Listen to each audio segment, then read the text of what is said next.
दोपहर के 3 बज रहे हैं। आप देख रहे हैं मुद्दा गर्म है। मैं हूं आपके साथ प्रीति रघुनंदन। सरकारों की मदद के बड़े बड़े दावों के बावजूद मजदूर लाचार क्यों? ये सवाल इसलिए उठ रहा है क्योंकि आजकल देश भर से जो तस्वीरें आ रही हैं वो दिल को तकलीफ पहुंचा रही है। देश के कई शहरों से मजदूरों के सैकड़ों किलोमीटर पैदल चलकर घर जाने की तस्वीरें हों या फिर मासूम बच्चों और महिलाओं के साथ पैदल चलने की तस्वीर। हालत कुछ ऐसी है कि दर्द भरी तस्वीरें दिल को छू जाती हैं। ऐसे में सवाल यही है कि अगर सरकारें इतनी मदद कर रही हैं तो फिर भी मजदूर लाचार क्यों हैं? और इसी मुद्दे पर चर्चा के लिए हमारे साथ खास मेहमान जुड़ रहे हैं। रोहित चहल बीजेपी से हैं, अभिषेक दत्त कांग्रेस से हैं, मोहित मल्होत्रा हमारे सहयोगी अंबाला से जुड़ रहे हैं और दिवाकर रहेंगे मुंबई से हमारे साथ। आप सभी खास मेहमानों का स्वागत। और अपने खास मेहमानों से इस मुद्दे पर चर्चा करें उससे पहले अपने दर्शकों को हम हरियाणा के अंबाला की तस्वीर दिखाना चाहते हैं। ये वो मजदूर हैं जो अपने घर जाना चाहते हैं लेकिन हाईवे पर पुलिस है तो मजबूरी में खेतों का रास्ता अपना लिया। इतना ही नहीं, पुल से नदी पार करने पर पुलिस से पकड़े जाने का डर है तो लिहाजा घग्गर नदी भी पार करने का खतरा उठा लिया। मजदूरों का आरोप है कि सरकार की तरफ से कोई मदद नहीं मिल रही है, जिसके बाद मजबूरी में घर लौटने का फैसला किया है।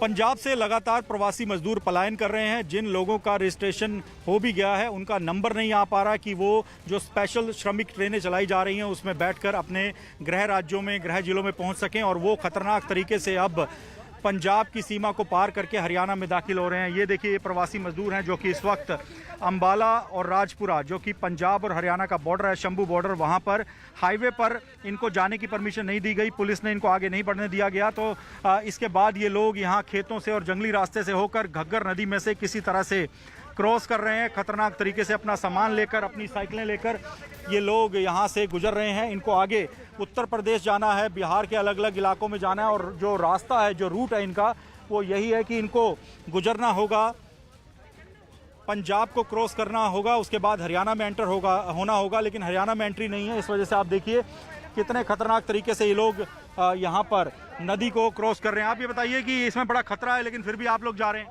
क्या करें? मजबूर है हम लोग, पैसा वैसा है नहीं पास में, बिहार जाना है, 10-15 दिन लग जाएगा। यहाँ का सरकार कुछ नहीं हम लोग का कर रहा है। तो ये साइकिल पहले से आपके पास थी या बिहार जाने के लिए लिए? नहीं, साइकिल पहले से था हमारे पास।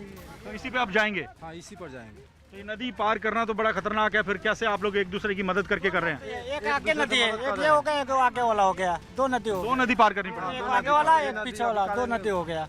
अच्छा, हाईवे पे जब आप चल रहे हैं तो आपको क्या कहा जा रहा है? आगे नहीं बढ़ने दिया जा रहा? वहाँ पे आगे नहीं जाने दे रहे हैं। बोलते हैं ना कि तू लोग वापस चले जाओ नहीं तो मार खाओगे। तो आपने कहा नहीं कि हम 3-4 दिन पैदल चल कर आए, वापस कहाँ जाएंगे? मैं बहुत दूर से पैदल आ रहा हूँ। ये लोग बोलते हैं कि वापस चले जाओ, आगे नहीं जाने। हरियाणा में एंट्री नहीं दे रहे? हाँ, हरियाणा में एंट्री नहीं देंगे।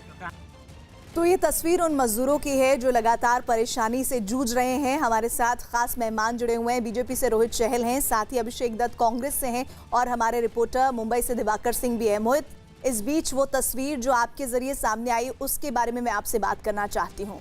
सब कुछ कहा जा रहा है कि मजदूरों के लिए ये किया जा रहा है, उनके खाने पीने का बंदोबस्त है, उनको रहने खाने की कोई दिक्कत नहीं होगी, उनके लिए गाड़ी, बसेस, सब कुछ किया जा रहा है। फिर भी इस तरह मजबूर क्यों होना पड़ रहा है कि मेन शहर का जो रास्ता है, हाईवे है, उसे छोड़कर इस तरह से गुजरना पड़ रहा है, नदी पार करनी पड़ रही है? ये कौन सी मजबूरी है इन मजदूरों की? देखिए, मैं सुबह से लगातार हरियाणा और पंजाब की जो सीमा है, अंबाला हरियाणा में पड़ता है, राजपुरा पंजाब में पड़ता है, और जो बीच का इलाका है शंभू बॉर्डर, उसके आसपास के इलाके में घूम रहा था। मुझे वहाँ पर प्रवासी मजदूर हाईवे पे दिखाई नहीं दिए, लेकिन मैंने जब हाईवे से नीचे देखा तो एक कतार के अंदर लोग मुझे दूर खेतों के अंदर से, जंगली इलाके से जाते हुए दिखाई दिए, और उसके बाद वो घग्गर नदी को क्रॉस कर रहे थे। मैं वहाँ तक पहुँचा और ये रिपोर्ट आप तक लेकर आए हम लोग हैं। लेकिन ये क्यों करना पड़ रहा है? हरियाणा में जो मजदूर पंजाब से आ रहे हैं उनको एंट्री क्यों नहीं दी जा रही कि वो हाईवे पे पैदल ही चलकर, साइकिलों पे चलकर ही आगे बढ़ें, आगे चलते रहें? उनको नौबत क्यों आ रही है नदी क्रॉस करने की? इस पर हम सरकार से ही बात करते हैं। अंबाला गृह जिला है अनिल विज साहब का, जो कि हरियाणा के हेल्थ और होम मिनिस्टर हैं। विज साहब, जो पंजाब से मजदूर आ रहे हैं वो आगे जाना चाहते हैं अपने घरों के लिए, पैदल जा रहे हैं, सरकार से कोई मदद नहीं मांग रहे, बस वो कह रहे हैं कि हमें पंजाब से हरियाणा की सीमा में एंटर होने दीजिए, हाईवे पे हम साइकिलें चलाकर, पैदल चलकर 4-5 दिन, 6 दिन, 7 दिन में अपने घर पहुंच जाएंगे। इसमें समस्या क्या है हरियाणा पुलिस को, हरियाणा सरकार को? देखिए, जो केंद्र सरकार ने स्टैंडर्ड ऑपरेटिंग प्रोसीजर बना कर दिया, वो इस प्रकार से है कि हर प्रदेश अपने प्रदेश में वेब पोर्टल पर जो प्रवासी जाना चाहते हैं उनको रजिस्टर करेगा, एक नोडल ऑफिसर बनाएगा और जिस प्रदेश में वो जाना चाहते हैं उस प्रदेश के नोडल ऑफिसर के साथ बातचीत करेगा और जब उस प्रदेश से एनओसी मिल जाए तो हमें फिर रेल से गाड़ी मिल जाती है और लगभग 1200 लोग एक बार गाड़ी में जाते हैं। हमने यहाँ से लगभग 1 लाख लोग हम हरियाणा से भेज चुके हैं। हमारे पोर्टल पर हरियाणा से जो जाने वाले लोग हैं लगभग 8 लाख लोगों ने रजिस्टर किया था। लगभग 1.5 लाख लोग आना भी चाहते हैं, हरियाणा में वापस आना चाहते हैं, उन्होंने भी रजिस्टर किया हुआ है। हमने अपनी सीमाएं सील की हुई हैं। अब ये जो लोग हैं ये पंजाब से आ रहे हैं और क्योंकि सीमाएं सील की हुई हैं तो ये खेतों से, नदियों से, नालों से होकर ये आ रहे हैं और ये आगे सीधा जाने की कोशिश कर रहे हैं। इनको पंजाब में रोकना चाहिए था। हमारे डीजीपी ने पंजाब के डीजीपी के साथ कई बार बात की है कि आप इनको वहाँ पर रोकिए। और एक तरफ तो अमरिंदर सिंह जी कहते हैं कि हमने सारे प्रदेश में कर्फ्यू लगा रखा है। अगर कर्फ्यू लगा रखा है तो फिर इतनी बड़ी संख्या में लोग पैदल चल कर इतनी दूर से कैसे आ रहे हैं? आप क्यों उनको वहाँ पर नहीं?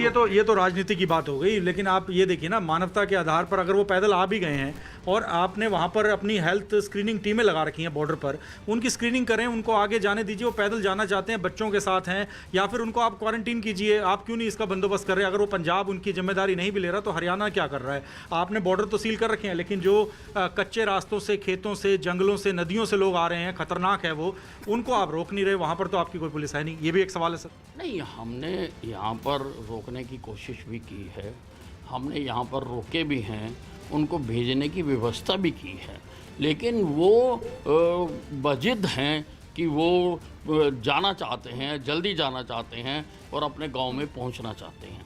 हम पूरा प्रयास कर रहे हैं, हमने पीछे भी यहाँ पर रोके हैं, पूरा उनको खाना खिलाया है, हमने डॉक्टर। हरियाणा के मंत्री अनिल विज को आप सुन रहे हैं जो कह रहे हैं कि हम पूरा प्रयास कर रहे हैं, हमने पूरी प्रक्रिया के जरिए 8 लाख के करीब प्रवासी मजदूरों की लिस्ट भी बनाई है, लेकिन उनका ये दावा है कि ये प्रवासी मजदूर हरियाणा के नहीं है। ऐसे में अभिषेक दत्त, मेरा आपसे सवाल, वो तो सीधे सीधे कह रहे हैं कि पंजाब सरकार संभाल नहीं पा रही है, उनको ये समझना चाहिए कि वो प्रवासी मजदूरों को अपने पास ही रखे। क्या मसला सिर्फ यही है कि पंजाब के हैं और हरियाणा में किसी तरह से दाखिल हो गए और अब आगे की तरफ बढ़ रहे हैं, या फिर माजरा कुछ और है इस मामले में?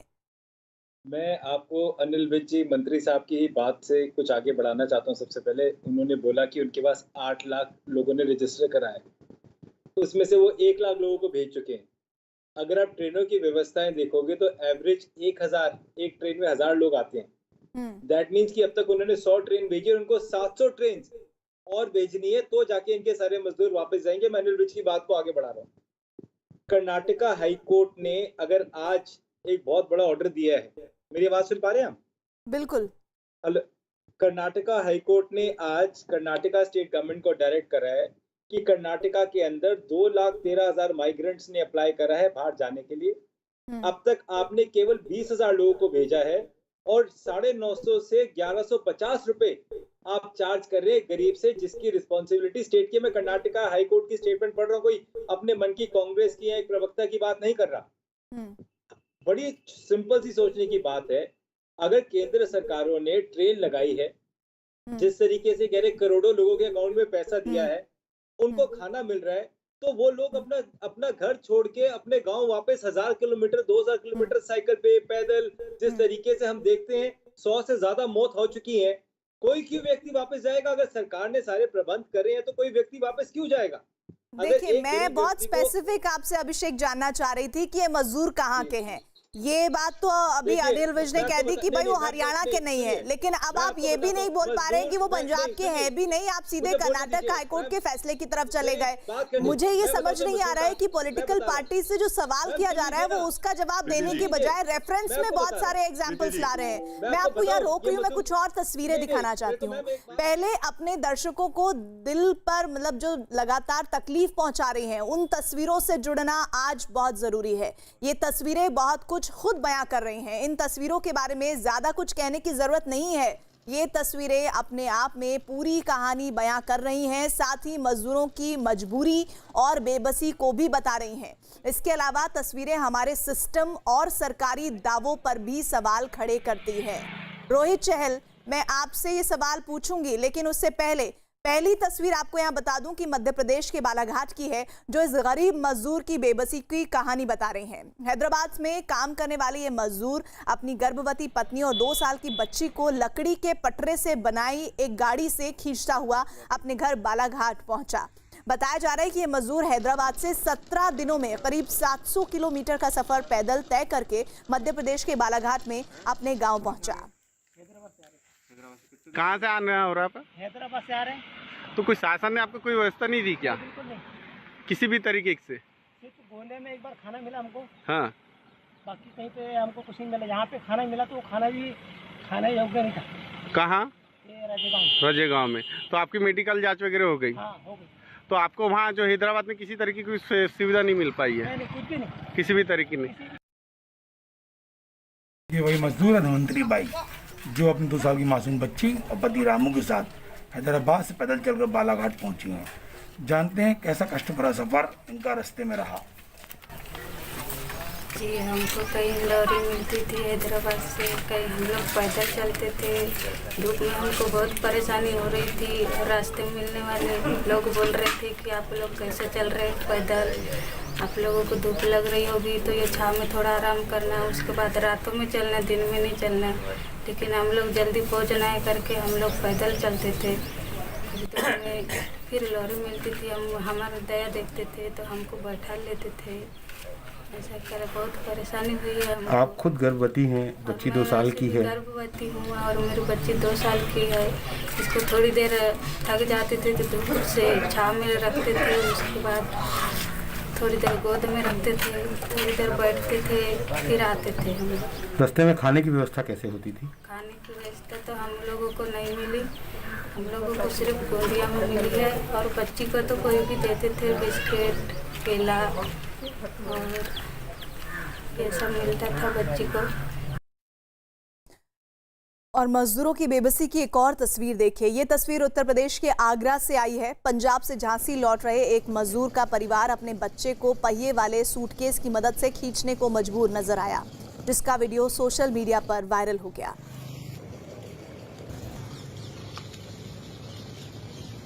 आगरा में मजदूरों की इस बेबसी पर यूपी के पूर्व मुख्यमंत्री अखिलेश यादव ने ट्वीट करते हुए इशारों में केंद्र सरकार पर हमला किया है। अखिलेश यादव ने आगरा के इस वीडियो को ट्वीट करते हुए लिखा है, सरकार से उम्मीद करते करते जब हार गए तो आत्मनिर्भर होकर बेबस लोगों ने अपनी गाड़ी खुद चला ली।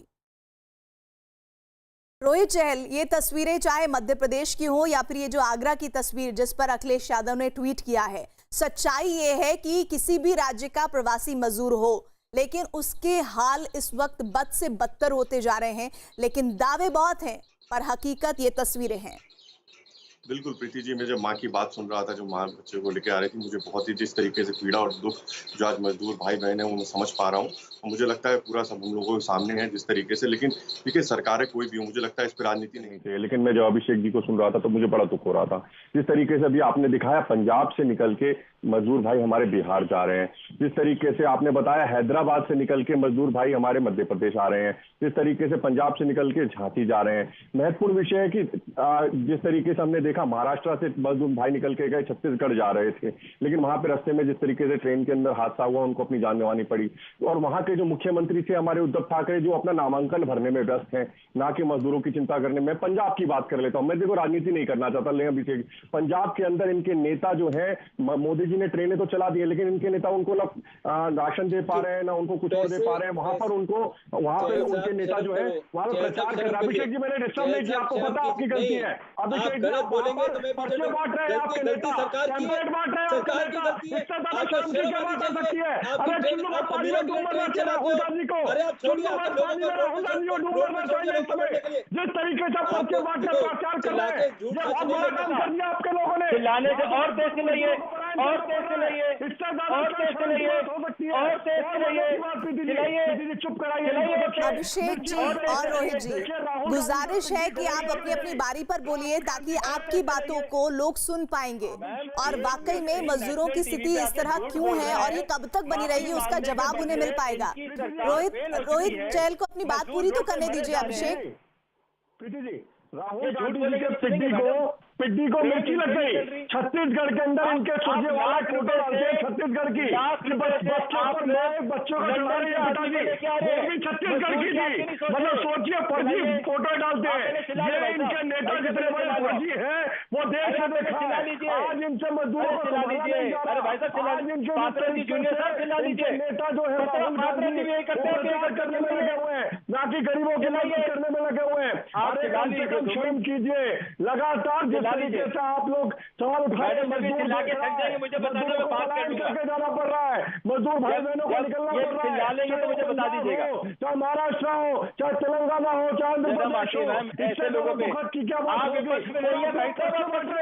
टेम्पलेट बांट रहे के पंजाब के अंदर, ट्रेन के अंदर आपके नेता कांग्रेस के ये काम किया कि पंजाब के हमारे मजदूर भाइयों को निकलना पड़ रहा है। अरे चुल्लू भर पानी में डूब मरना चाहिए आपके नेताओं को। आज करीब जो है वो किस तरीके से हजारों किलोमीटर चल के जा रहा है और राहुल गांधी के पिड्डी जो है वो पर्चे बांट रहे हैं, वहां पर पर्चे बांट रहे हैं। देखो, हमने बहुत अच्छा काम कर दिया, मजदूर भाइयों को निकल के जाना पड़ रहा है। अरे इससे ज्यादा दुख की क्या बात हो सकती है? एक किसान और मजदूर जो है देश को चलाने वाला होता है और उनको रोहित, मैं आपको रोक रही हूँ। अभिषेक, आपको भी रोक रही हूँ। चुल्लू भर पानी में किसे डूबकर मर जाना चाहिए और कौन मरने की स्थिति से गुजर रहा है, ये बहुत बड़ा फासला है जिसको कहने और करने में बहुत बड़ा फर्क दिख रहा है इन तस्वीरों से। मैं अभिषेक आपसे ही जानना चाहती हूँ, चाहे रोहित चहल हो, वो भले ही कांग्रेस बोलते हैं कि राजनीति नहीं करनी, लेकिन वो कांग्रेस शासित राज्यों की लिस्ट गिना देते हैं, आप भी वही काम करते हैं। मैं ये पूछना चाहती हूँ कि इस समस्या का निदान कैसे होगा? हमारे मजदूर भाई जो हैं वो जहां हैं, उनके खाने पीने का, वो भले ही कांग्रेस शासित राज्य से बीजेपी शासित राज्य में जाएं, लेकिन वहां पर उनसे सौतेला व्यवहार ना हो। वो बीजेपी शासित राज्य से कांग्रेस शासित राज्य में जाए, सौतेला व्यवहार ना हो, इस चीज को सुनिश्चित कौन करेगा? आप लोग इधर से गेंद उधर जा रही है, उधर से गेंद इधर जा रही है, ये तो हल नहीं है ना अभिषेक? अभिषेक रोहित, एक मिनट, अभिषेक से उत्तर ले लें दीजिए। Can I speak? And I would request जो बीजेपी के प्रवक्ता है सुन लें। मैम देखिए, इसका बड़ा सिंपल एक लॉजिक है कि जितने भी, अरे भैया 2 मिनट अब फिर चिल्ला लें, फिर शुरू हो जाते हैं, आप पहले चिल्ला लो। मैम देखिए, बड़ा सिंपल लॉजिक है। अगर आज हमारे जितने भी मजदूर जिस स्टेट के अंदर, फॉर एग्जाम्पल हरियाणा में इन्होंने कहा 8 लाख मजदूर हैं, या कर्नाटका में, पंजाब में, या मध्य प्रदेश, किसी भी सरकार, कोई भी मजदूर हिंदुस्तान का मजदूर है। अरे बोलने दो यार, मैं बता रहा हूँ ना, मैं बता रहा हूँ। अरे सुनने की हिम्मत रखो, सुनने की हिम्मत रखो। चिल्लाने का आधे घंटे किसी को आपको। देखिए, आप दोनों की दिक्कत इस वक्त ये दिख रही है कि आप लोगों को दोषारोपण करना है, लेकिन उस दोष को एक दूसरे पर डालने के चक्कर में स्थिति कहां तक पहुंच गई है ये कोई नहीं समझना चाह रहा है। मैं कुछ और तस्वीरें आप लोगों तक पहुंचाना चाहती हूँ।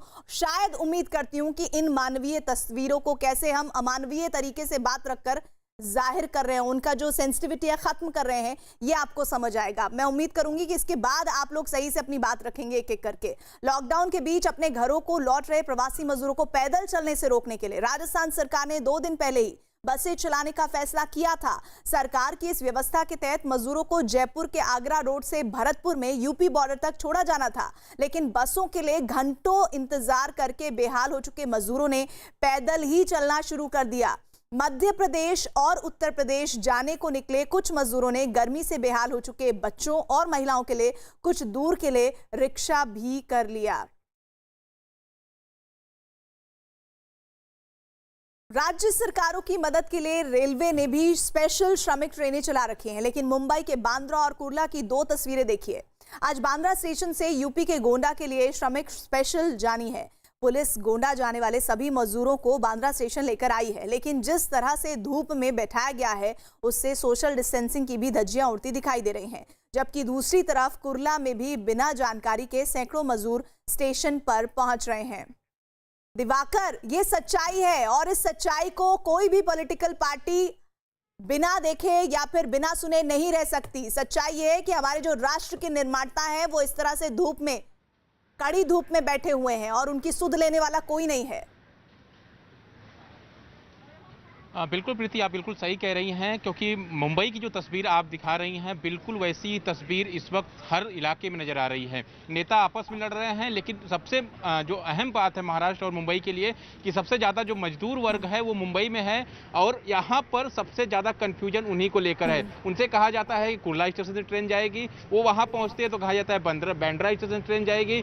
तो आखिर मजदूर जाए कहाँ? मैं जहाँ मौजूद हूँ ये नागपाड़ा इलाका है। नागपाड़ा इलाके में कल सुबह मजदूर इकट्ठा हुए थे।